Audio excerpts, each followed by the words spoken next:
Saudamos a todos os nossos queridos amigos e irmãos em Cristo Jesus. Saudamos a todos com a paz de Jesus. O Jesus que nós adoramos tem muita paz para dar. A minha paz eu vos dou, disse Jesus. Não vou lá dou como o mundo a dá. Tem de bom ânimo. Queridos, obrigado pelo privilégio de estar aqui. Pelo privilégio de partilhar com vocês a palavra de Deus. Eu louvo a Deus porque Ele planejou tudo isso aqui, não é verdade? Nós viemos adorar a Deus com vocês ontem e foi feito este convite. Eu quero me colocar nas mãos de Deus, pedindo que o Espírito Santo me use hoje para trazer para você o pão da vida. Vamos orar. Pai querido que estás nos céus, na Tua presença estamos, te louvando, te adorando, porque só o Senhor é Deus. Te louvamos pela chuva que cai. Te adoramos porque o Senhor é bom. A chuva é sinal de bênção. A chuva é sinal de frutos, de alimento. Por isso, Pai, te adoramos e te agradecemos. Te louvamos também pelos teus filhos que escolheram estar aqui. Honra-lhes a fé, que a fé lhes seja recompensada, porque escolheram vir te adorar, estudar a tua palavra, meditar nela. Derrama o Espírito Santo sobre cada um. Responde à prece, às intercessões e às necessidades de cada filho, cada filha que aqui está. Derrama sobre nós o Espírito Santo neste momento ao abrirmos a tua palavra. Que o Senhor fale ao nosso coração, em nome de Jesus. Amém, Senhor. Amém. Queridos, hoje vamos abordar o tema com vocês sobre angústia qual nunca houve. Os problemas que existem na terra, os problemas que nós enfrentamos no dia a dia, não podem se igualar à angústia que está por vir. E a Bíblia chama isto de angústia qual nunca houve. Abra sua Bíblia em Daniel capítulo 12. Abra sua Bíblia em Daniel capítulo 12 e vamos ver então o verso 1. Daniel capítulo 12 e o verso 1. Aqui nós lemos. E naquele tempo, que tempo? O tempo de hoje. Daniel escreveu para o nosso tempo. Por isso era um livro fechado. Esta porção de Daniel, esta última porção de Daniel, do capítulo 8 até o capítulo 12, era uma porção selada. Aqui diz no capítulo 12, verso 4, veja aí, capítulo 12, verso 4, e tu, Daniel, fecha estas palavras. Você está percebendo? Esta porção do livro de Daniel era selada, fechada, ninguém entendia. Por quê? Porque era para o tempo do fim. E neste tempo do fim, Miguel, o grande príncipe, que é Jesus, se manifestaria por você e por mim. Amém. Por isso aqui no capítulo 12, verso 1, está dizendo, naquele tempo, esse tempo seu e o meu, naquele tempo se levantará quem? Miguel. Entenda que Miguel é o nome de guerra do nosso Senhor Jesus Cristo. Jesus tem o nome de Cristo, Jesus tem o nome de Emanuel, não é verdade? Ele tem o título de Leão da tribo de Judá, Príncipe da Paz, mas, queridos, o nome de guerra de Jesus, sempre que ele está batalhando com Satanás, ele usa esse nome aqui, Miguel. Por isso, em Apocalipse 12, verso 7, quando fala da guerra que houve no céu, e 1/3 dos anjos se uniram com Satanás, e lá fala em Apocalipse 12, 7, que 2/3 dos anjos ficaram com Miguel, o grande príncipe. E Miguel, o grande príncipe, batalhou contra o dragão. Por isso, Miguel é o nome de guerra do nosso Senhor Jesus Cristo. Naquele tempo, diz aqui, se levantará Miguel, o grande príncipe, que se levanta pelos filhos do teu povo. Você é povo de Deus? Você é filho e filha de Deus? Você tem esta consciência, tem esta convicção, tem esta certeza? Ou você se sente abandonado, órfão, desprezado, sem pai, sem mãe? Eu não me sinto assim. Eu me sinto a menina dos olhos de Deus. E isto é o que você é, a menina dos olhos de Deus. Você é filho de Deus. Por isso diz aqui que Miguel se levanta, o grande príncipe que se levanta pelos filhos do teu povo. Coloca o teu nome aí. E haverá um tempo de angústia qual nunca houve. Esta angústia qual nunca houve não está no passado. Houve sim angústia no passado. Vocês sabem que no tempo da Idade Média, durante os 1260 anos de supremacia papal da Idade Média, e esta supremacia papal da Idade Média está lá em Daniel capítulo 7, verso 25, não vamos estudar sobre ela hoje, fala que por um tempo, 2 tempos, metade de um tempo, o chifre pequeno, que é o poder papal, perseguiria o povo de Deus.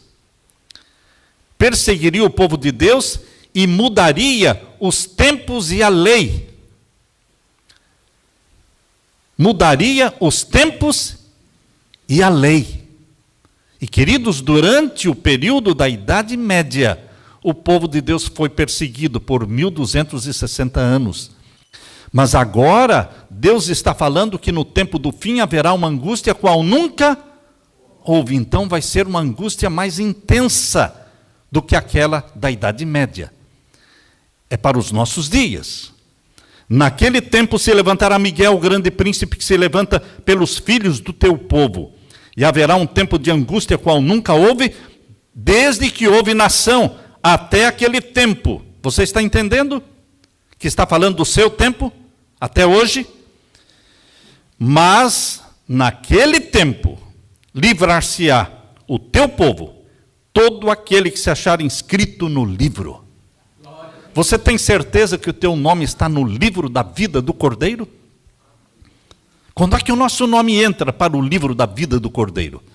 Quando nós aceitamos a Jesus como nosso Salvador e declaramos nossa fé pública em Jesus através do santo batismo.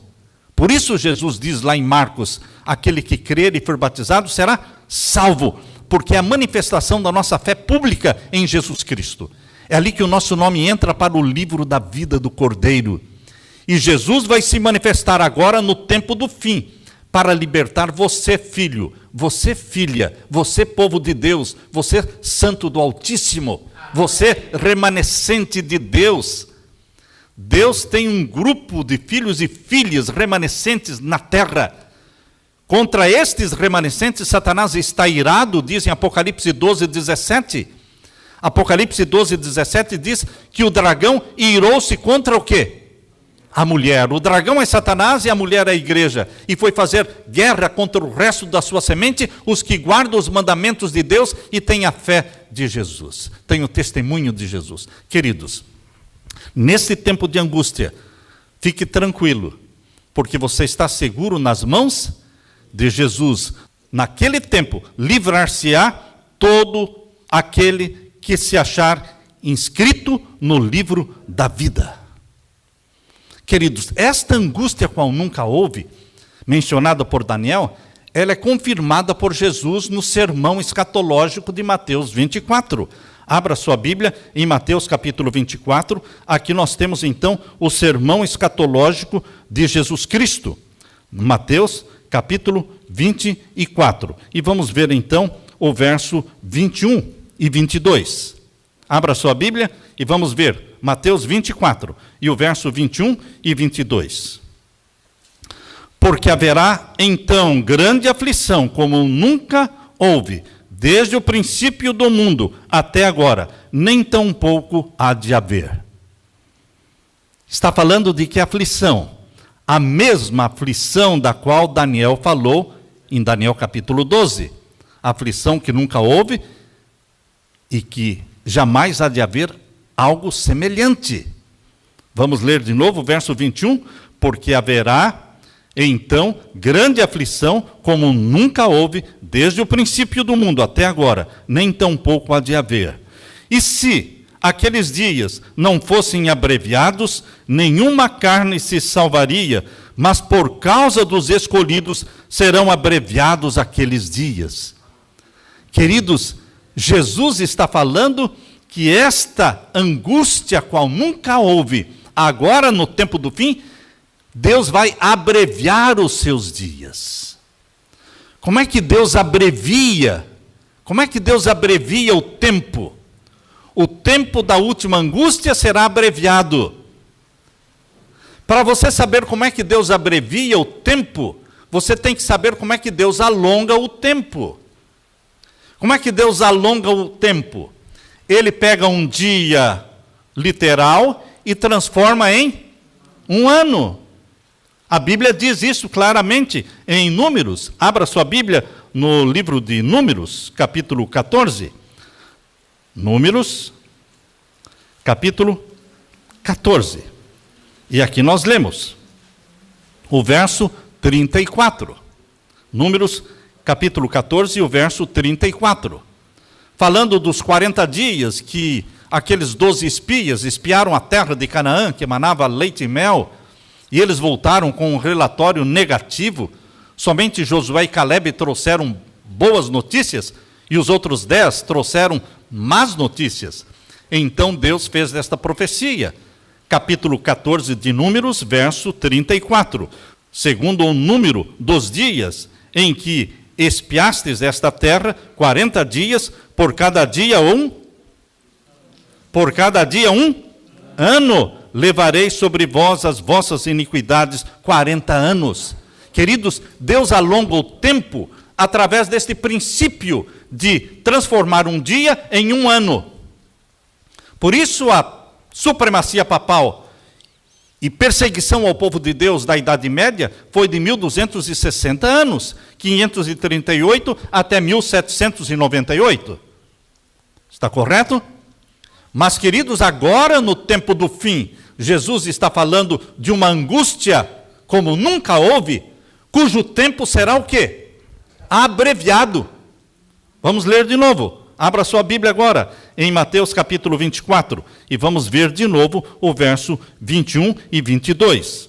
Mateus capítulo 24 e o verso 21 e 22. Aqui nós lemos de novo. Porque haverá então grande aflição como nunca houve desde o princípio do mundo até agora, nem tampouco há de haver, e se aqueles dias não fossem abreviados.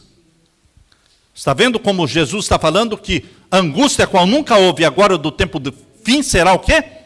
Abreviada. Agora, queridos, como é que Deus abrevia o tempo? Ele pega 1260 anos e transforma em 1260 dias. É o mesmo princípio. É o mesmo princípio que Deus usou para alongar o tempo, agora Ele usa para abreviar o tempo.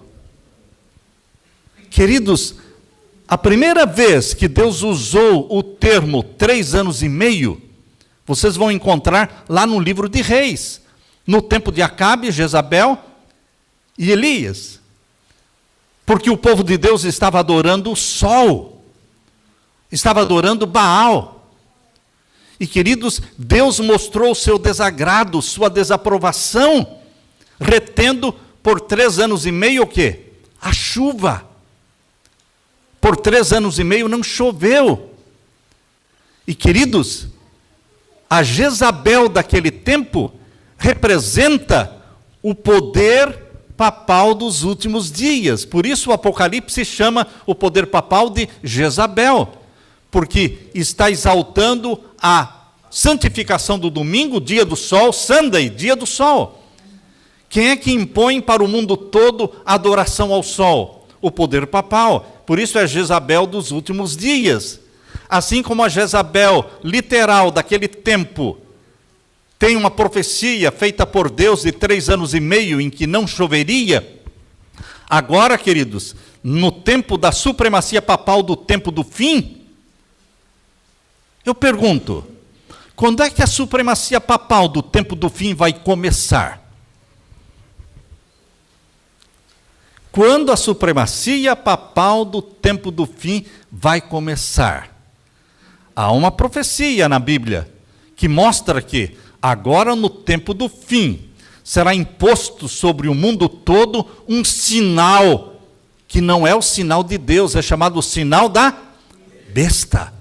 O sinal da besta fala de um sinal que esse poder religioso, o maior poder religioso do mundo, um poder religioso que todos se ajoelham diante dele, todos buscam estar sob o seu poder, príncipes e princesas, reis e rainhas, presidentes, todos colocam na sua agenda irem ao Vaticano e estarem em submissão, em acordo com o Vaticano, queridos, porque este é o maior poder religioso do mundo. Existe o maior poder político e civil do mundo, que é os Estados Unidos da América do Norte. E os Estados Unidos da América do Norte e o Vaticano estão trabalhando juntos para impor a nova ordem mundial e para impor esta última supremacia papal para o domínio do mundo. Essa é a profecia de Apocalipse 13. A besta que subiu do mar e a besta que subiu da terra. Esses dois poderes, representados pela besta que subiu do mar e a besta que subiu da terra, eles se unem para o domínio mundial. E esse domínio mundial tem um início com a imposição do sinal da besta. Por isso diz aqui, abra sua Bíblia, em Apocalipse capítulo 13. Apocalipse capítulo 13, nós vamos ver então, abra sua Bíblia, Apocalipse capítulo 13, a partir do verso 15. E foi-lhe concedido que desse espírito à imagem da besta. Um poder aqui no capítulo 13 é chamado a besta que subiu do mar, e o outro, a besta que subiu da terra, que é também chamado de a imagem da besta. E foi-lhe concedido um que desse espírito à imagem da besta, para que também a imagem da besta falasse e fizesse que fossem mortos todos os que não adorassem o quê? A imagem da besta. E faz que a todos,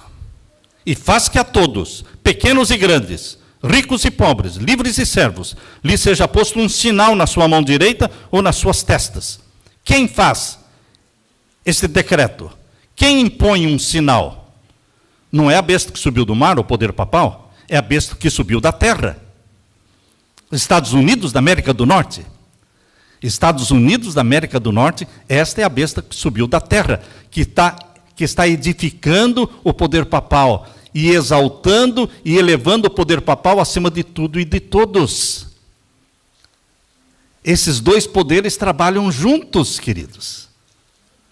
E está aqui na profecia. Isso não é teoria de conspiração, não.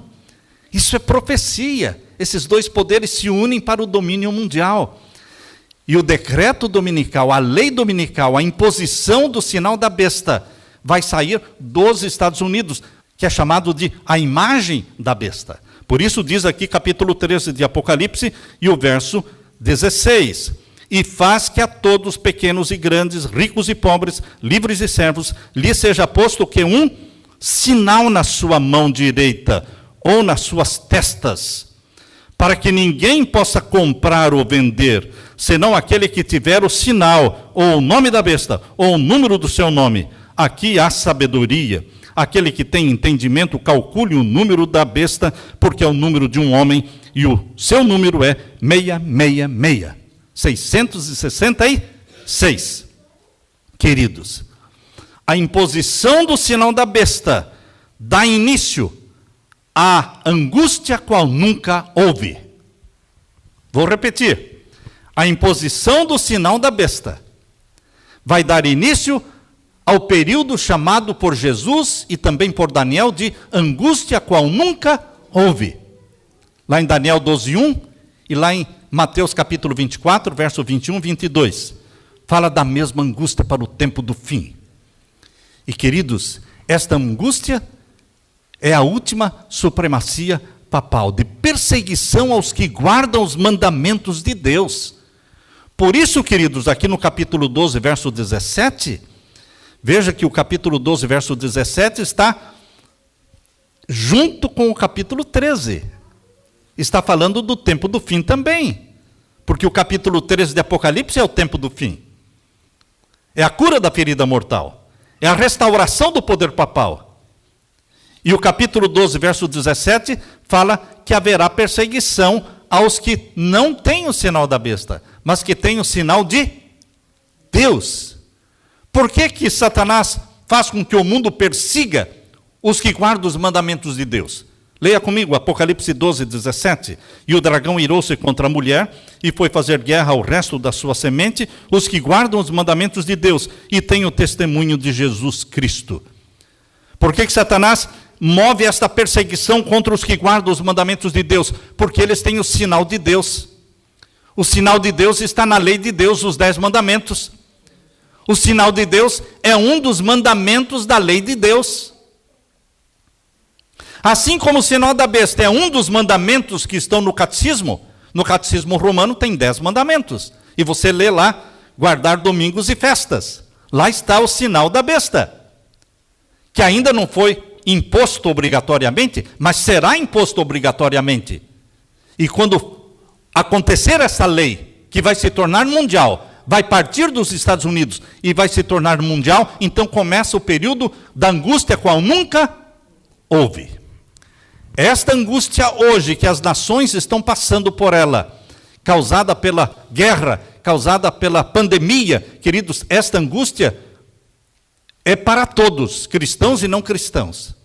Mas a angústia qual nunca houve vai começar com a imposição da lei dominical, conforme nós lemos aqui. E então haverá uma guerra contra os que guardam os mandamentos de Deus. Porque um dos mandamentos é chamado na Bíblia de sinal de Deus. Então é o sinal de Deus em oposição ao sinal da besta. O sinal de Deus representa a autoridade de Deus sobre o mundo, porque Ele é o Criador dos céus e da terra. E é o sábado, o 7º dia da semana, o memorial da criação. Que outro dia da semana celebra Deus como Criador dos céus e da terra? Não tem outro dia, só o 7º dia, que foi estabelecido por Deus lá no Jardim do Éden, antes de existir pecado, em Gênesis capítulo 2, verso 1 a 3, ali em Gênesis capítulo 2, verso 1 a 3, quando Deus terminou a semana da criação, estabeleceu o sábado como o memorial da criação. É o sinal de Deus como o Criador dos céus e da terra, que mostra a autoridade de Deus. Porém, Satanás está movendo o mundo para exaltar um dia falso, que não celebra Deus como o Criador dos céus e da terra. E é o primeiro dia da semana, colocado no lugar do sábado. Por isso existe um movimento mundial em torno da santificação do domingo. Na encíclica papal Laudato Si, que tem 6 capítulos, a encíclica papal Laudato Si, o último capítulo fala exatamente sobre a santificação do primeiro dia da semana, o Sunday, o dia do sol, no lugar do sábado. Essa é a encíclica papal, escrita pelo Papa Francisco. E esta encíclica é chamada encíclica ecológica e está sendo seguida pelo mundo. Queridos, nós estamos nos últimos dias da história desta terra. Nós estamos às portas desta angústia qual nunca houve, para começar esta angústia qual nunca houve. E Deus está alertando você, para que você tenha uma experiência com Jesus Cristo, uma experiência que o povo de Deus ainda não tem. Nós precisamos, para esse tempo do fim, uma experiência que ainda não temos. Eu quero ler para vocês o que está aqui no livro Grande Conflito. No livro Grande Conflito, na página 622, diz assim: o tempo de angústia como nunca houve está prestes a manifestar-se sobre nós, e necessitaremos de uma experiência que agora não possuímos. Você está entendendo? Eu vou ler de novo. Estou lendo o Grande Conflito, página 622. O tempo de angústia como nunca houve está prestes a manifestar-se sobre nós, e necessitaremos de uma experiência que agora não possuímos, e que muitos são demasiado indolentes para obter. Os cristãos estão mornos, os cristãos estão dormindo, mas Deus tem um remanescente que não é morno. Deus tem um remanescente que não está dormindo. Lembram-se vocês da parábola das 10 virgens? 5 prudentes, 5 loucas?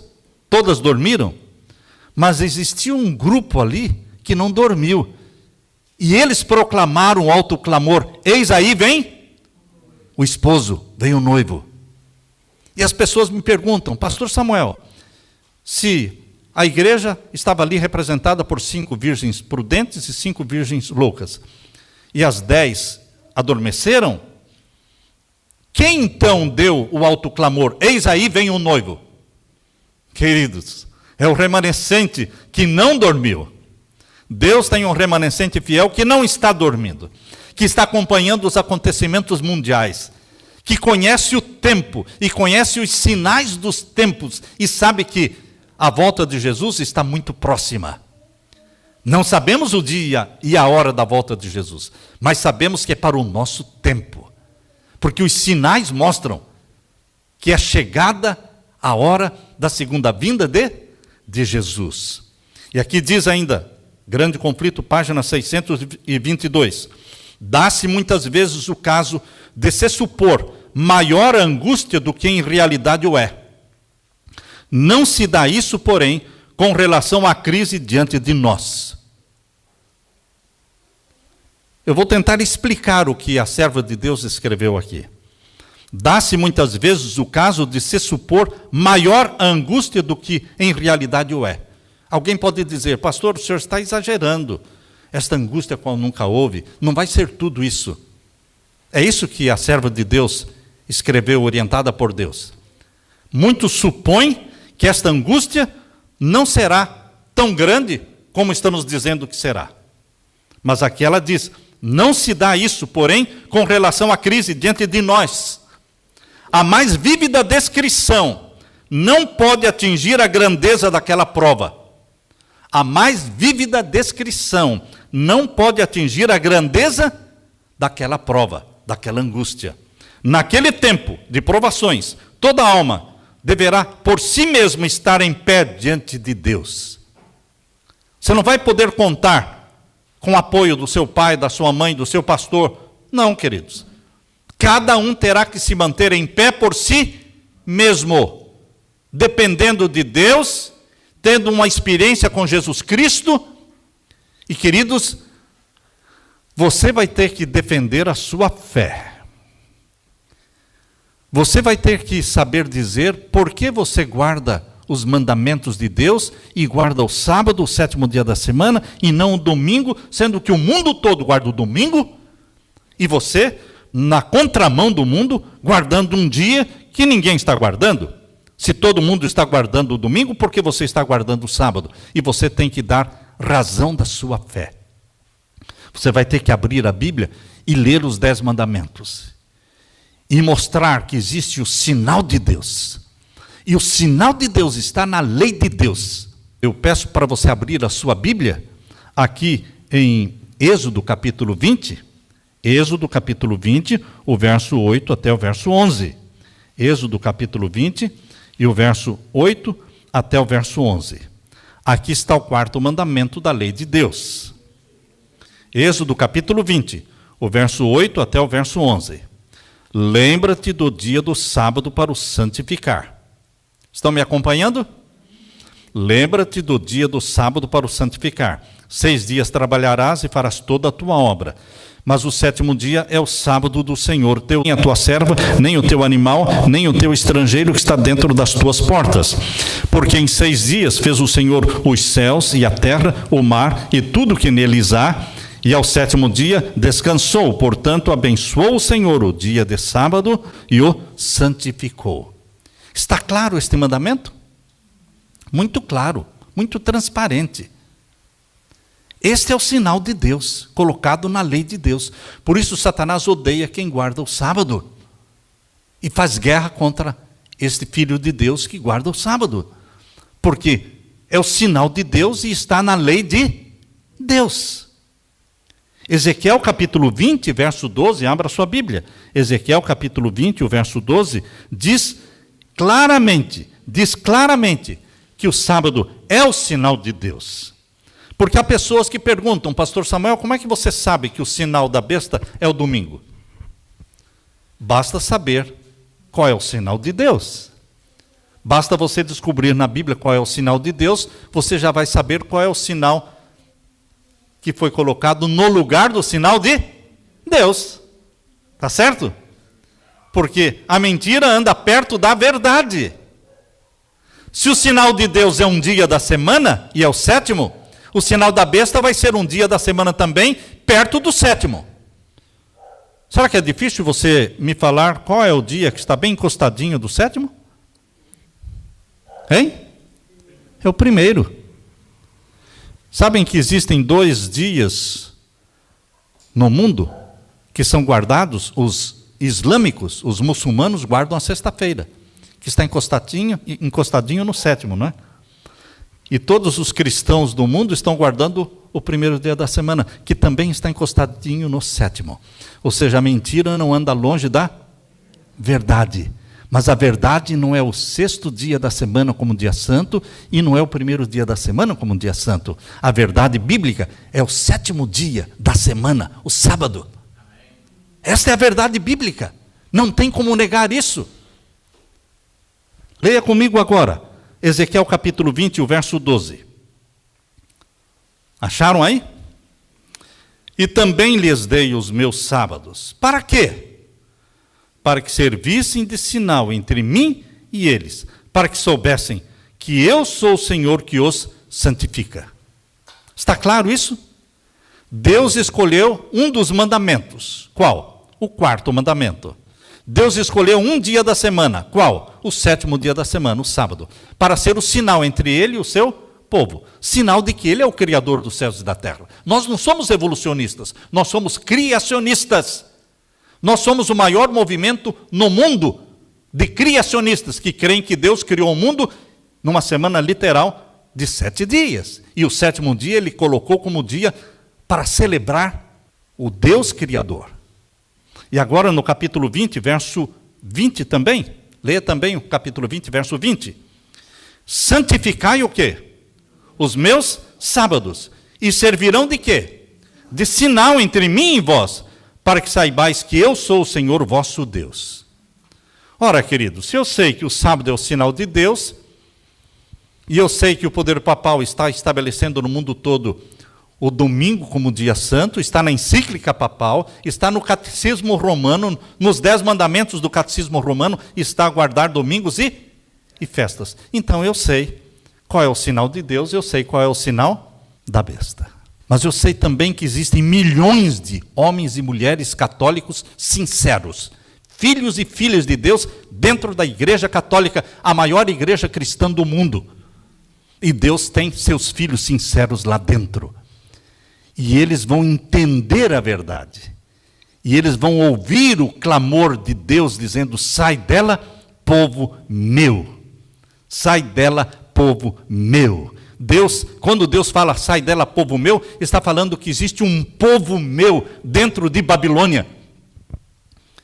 Existe um povo de Deus dentro de Babilônia, homens e mulheres sinceros de coração. E queridos, eles vão ouvir o chamado de Deus. E vão ouvir esta mensagem, este clamor que Deus está fazendo através do remanescente fiel. É o remanescente fiel que proclama o alto clamor: sai dela, povo meu. E vão se unir aos que guardam os mandamentos de Deus. Queridos, quando essa angústia qual nunca houve chegar, não adianta você querer salvar alguém, porque você vai conseguir salvar somente a si mesmo, crendo em Jesus Cristo. A minha esposa vai ter que responder por ela. Eu vou orar por ela, ela vai orar por mim, mas cada um terá que dar conta de si a Deus. Eu quero que você abra a Bíblia neste momento em Ezequiel. Aqui em Ezequiel, o capítulo 14. Ezequiel capítulo 14. E vamos ler então o verso 13 em diante. Ezequiel capítulo 14 e o verso... Vamos ver o verso 14. Verso 14. Ezequiel capítulo 14, verso 14. Podemos ler? Ainda que estivessem no meio dela estes 3 homens, Noé, Daniel e Jó, eles pela sua justiça livrariam apenas a sua alma, diz o Senhor Jeová.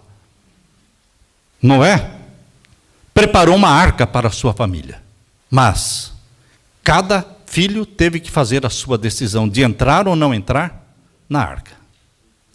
Mas ele, como pai, preparou uma arca. Queridos, você como pai, você como mãe, você tem que preparar uma arca para a sua família. É a vida no campo. Preparar uma arca para a sua família é tirar a sua família de Babilônia. Tirar a sua família de Sodoma. As grandes cidades hoje são Sodomas. E Deus quer que você prepare um lugar para a sua família. Prepare uma arca, que é a vida no campo. Tome tempo para isso. Ore por isso. Jejue.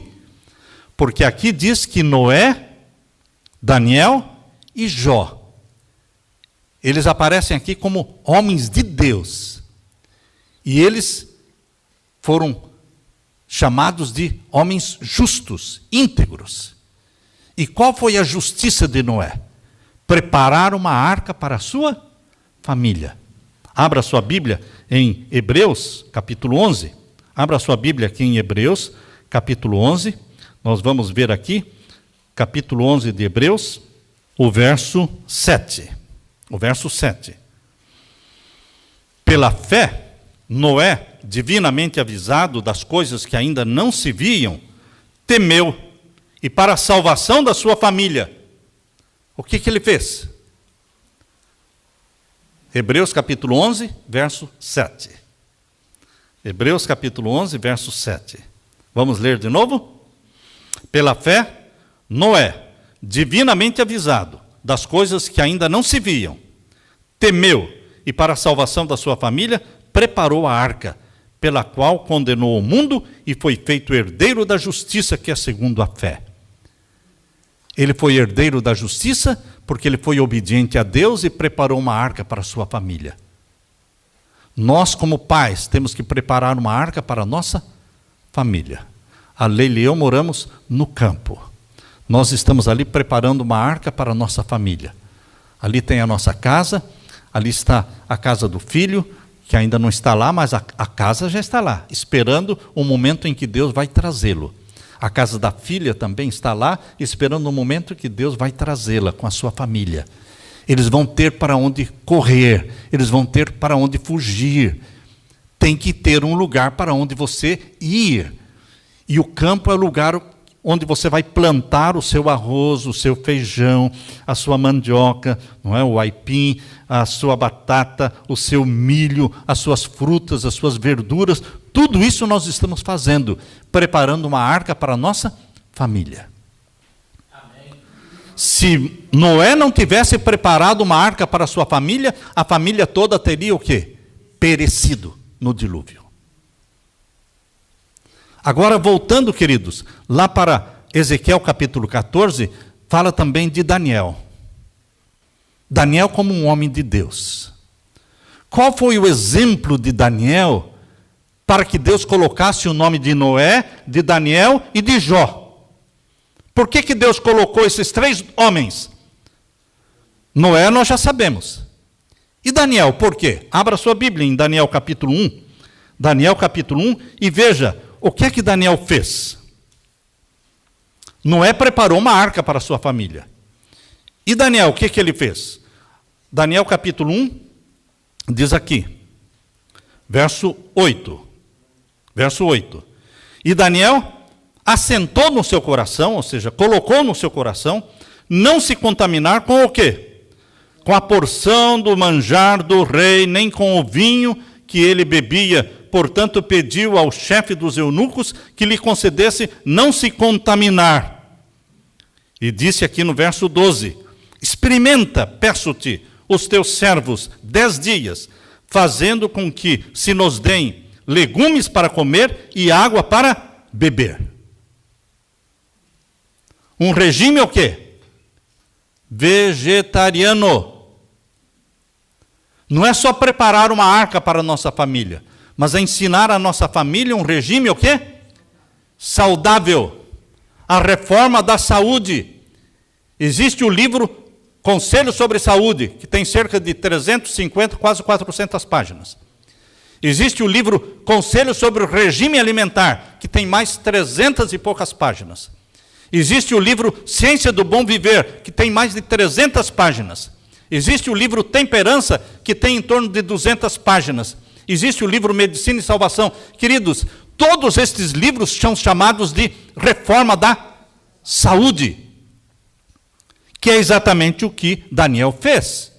E o que nós, pais, o que nós, como povo de Deus, estamos fazendo com esses livros que falam sobre a reforma da saúde? Deus colocou como exemplo aqui Noé, que preparou uma arca para a sua família. Deus colocou como exemplo Daniel, que colocou no coração, na sua mente, não se contaminar com a Coca-Cola do mundo, com as carnes do mundo, mas comer aquilo que Deus faz com que a terra produza: sementes, frutas, verduras, castanhas, nozes, cereais integrais, água em abundância. Agora, queridos, aqui fala também em Ezequiel capítulo 14, o nome de outro homem. Abra sua Bíblia. Em Ezequiel capítulo 14, vamos ver aqui, Ezequiel capítulo 14 e verso 14. Ainda que estivessem no meio dela estes três homens, Noé, Daniel e Jó, eles pela sua justiça livrariam apenas a sua alma, diz o Senhor. Agora o verso 16. Ainda que esses três homens estivessem no meio dela, vivo eu, diz o Senhor Jeová, que nem os filhos e nem as filhas livrariam. Eles só ficariam livres e a terra seria assolada. Agora diz o verso 20. Ainda que Noé, Daniel e Jó estivessem no meio dela, vivo eu, diz o Senhor Jeová, nem filho e nem filha eles livrariam, mas só livrariam as suas próprias almas pela sua justiça. Qual foi a justiça de Noé? Preparar uma arca para a família. Qual foi a justiça de Daniel? Ensinar a sua família o que é a reforma da saúde. E qual foi a justiça de Jó? Abra sua Bíblia em Jó capítulo 1. Jó capítulo 1 mostra o que é que Jó fazia. Vejam a atitude de Jó. Jó capítulo 1, aqui diz claramente o que ele fazia. Jó capítulo 1 e o verso 1 diz assim: havia um homem na terra de Uz, cujo nome era Jó, e este era um homem sincero, reto e temente a Deus, e desviava-se do mal. Desviava-se do mal. Mas o que mais ele fazia? E aqui diz o verso 4. E iam seus filhos e faziam banquetes em casa de cada um no seu dia, e enviavam e convidavam as suas 3 irmãs a comerem e beberem com eles. Sucedeu, pois, que, tendo decorrido o turno de dias de seus banquetes, enviava Jó e os santificava, e se levantava de madrugada. O que Jó fazia? Santificava a família, consagrava a sua família a Deus. Não é cada filho viver do jeito que quer viver. Se ele tem pai, ele tem mãe, eles têm quem jejua por eles. Eles têm quem os santifica, quem os consagra a Deus. Porque isso era o que Jó fazia com seus filhos. Levantava de madrugada, e aqui diz o quê? E oferecia holocausto segundo o número de todos eles, porque dizia Jó: porventura pecaram meus filhos e blasfemaram de Deus no seu coração. Assim o fazia Jó continuamente. Queridos, eles são exemplos do que nós deveremos fazer pelos nossos filhos. Orar e jejuar por eles, dedicá-los a Deus, consagrar nossa família a Deus. Quando vier esta angústia qual nunca houve, nós precisamos imitar o exemplo de Noé, de Daniel e de Jó. Preparar uma arca para a nossa família, a vida no campo, uma reforma de saúde para que o nosso corpo seja o templo do Espírito Santo.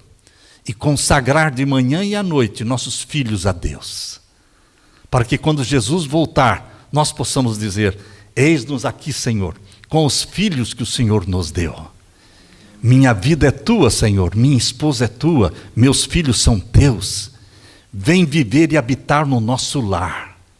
Derrama o Espírito Santo sobre mim, sobre a minha esposa, sobre os meus filhos. Clamores e louvores precisam subir de cada lar, de manhã e à noite. Que Jesus Cristo seja honrado e adorado no seu lar. Quando chegar a angústia qual nunca houve, nós estaremos batizados pelo Espírito Santo. Nós estaremos selados pelo selo do Deus vivo. Nós teremos a mente de Jesus Cristo, o prazer de viver em obediência a este Deus que nos ama e cuida de nós. Queridos, esta é a mensagem de fé e de esperança que Deus pediu para que eu transmitisse para vocês. Amém. Eu quero deixar com vocês este apelo: consagrem-se, juntamente com esposa, marido, filhos, consagrem-se a Jesus Cristo. Vamos viver no tempo do fim com a cabeça no céu, o pé na terra, mas a cabeça no céu, esperando de onde virá o nosso Salvador, nosso socorro, Jesus Cristo. Amém? Amém. Amém. Eu deixo com vocês a paz de meu Jesus. Amém. Quero orar com vocês. Vamos ficar em pé. Oremos ao Senhor. Pai querido que estás nos céus, obrigado pelo privilégio de estarmos aqui, estudando a Tua palavra. Derrama o Espírito Santo sobre cada pai, sobre cada mãe, sobre cada filho, filha. Nós queremos imitar, Pai, estes homens de Deus, Noé, preparando uma arca para a nossa família. Nós queremos seguir o exemplo de Daniel, vivendo em nossa vida a reforma da saúde, para a honra e glória do Teu nome, para que o nosso corpo e o corpo dos nossos filhos seja o templo do Espírito Santo. Nós queremos imitar Jó, consagrando os nossos filhos, buscando a santificação deles cada dia, de manhã e à noite, dedicando-os a Jesus Cristo. E assim nos prepararmos para este maior evento de toda a história da terra, que é a segunda vinda gloriosa de Jesus. Amém. Volte logo, querido Jesus, dá-nos a Tua bênção e batiza-nos com o Espírito Santo, pois é em Teu nome, Jesus, que pedimos. Amém. Amém. Amém.